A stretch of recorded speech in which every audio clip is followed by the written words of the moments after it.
Hi, maayong buntag Davao City. So karon kay Lunes anak ko.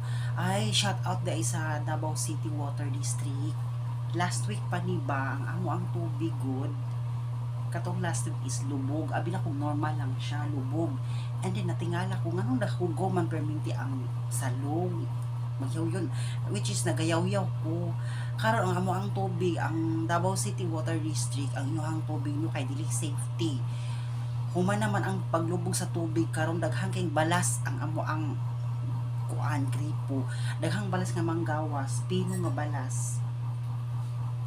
Ang sabaw na safety pa ba ang kuan ang Davao ang tubig sa Davao City? Pasig mo na hinungdan nga magkasakit ang mga tiyan sa mga tao. Matag mong tambal ana. Sa tinuod lang na mga balas ang inyong tubig dili safety ha. Usbon nako shout out sa Davao City Water District. Palihog lang pud ko kung sa may nahitabo. Grabe na bago ng pag-ayo sa kuan uy. Kanang iato pud siguro ang inyong pag-ayo panahon Domingo or sa gabi dili ka nang daghan kayo daghan kayo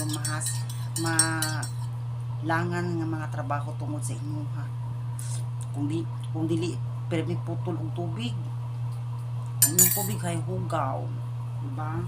Hugaw inyong tubig, kumbaga dili safety para sa tanan. Palihog lang pod ko pakiayos na kaya di lang man ako daghang tao ang madamay ana, daghang tao ang masakitan og tiyan ana inyong kalaki. Usbon na ko, maayong buntag, og advance Merry Christmas. Good morning.